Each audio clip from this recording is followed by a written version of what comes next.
ഇന്ന് കുറച്ച് സൺഡേയിലെ വിശേഷങ്ങളാട്ടോ. വിശേഷങ്ങൾ കുറച്ച് ലെങ്തി ആയതുകൊണ്ട് ഞാൻ 2 പാർട്ടായിട്ട് ഇടാം. നല്ല മഴയുള്ളൊരു ദിവസമായിരുന്നു. കണ്ടില്ലേ, ബൂബു നല്ല സുഖമായിട്ട് കിടന്ന് ഉറങ്ങുന്നത്. അപ്പോൾ മഴയും നല്ല ക്ലൈമറ്റ് ആയതുകൊണ്ട് എനിക്കൊരു ഐസ്ക്രീം കഴിക്കാൻ ഭയങ്കര ആഗ്രഹം.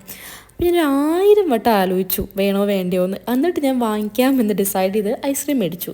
പക്ഷേ ഇത് ഞാൻ റിഗ്രറ്റ് ചെയ്തൊരു ഡിസിഷനായിരുന്നു. കാരണം ഇന്നായപ്പോൾ എനിക്ക് തൊണ്ടവേദനയും ആകെ ബുദ്ധിമുട്ടൊക്കെ തോന്നുന്നുണ്ടായിരുന്നു.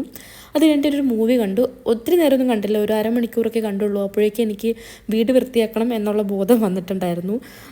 ബെഡ്ഷീറ്റൊക്കെ മാറ്റി വിരിക്കുന്നുണ്ടായിരുന്നു. അങ്ങനത്തെ കുറേ പണി കണ്ടില്ലായിരുന്നു. നിലത്തൊക്കെ പൊടിയും അഴുക്കൊക്കെ ആയിരുന്നു. അങ്ങനെ ബെഡ്ഷീറ്റൊക്കെ മാറ്റി വിരിച്ചു. അപ്പോഴത്തേനുമാണ് ഞാൻ നോക്കുമ്പോൾ ബൂബു താഴെ ആരോ കാര്യമായിട്ട് വായി നോക്കുന്നുണ്ട്. പിന്നെ ഞാൻ ഓർത്തു അവനായി, അവൻ്റെ ജീവിതം അവൻ എന്തെങ്കിലും കാണിക്കട്ടെ കരുതിയിട്ട് ഞാൻ പോയി പാത്രമൊക്കെ കഴുകി വെച്ചു. അത് കഴിഞ്ഞ് വീടൊക്കെ ഫുൾ ക്ലീൻ ചെയ്തു.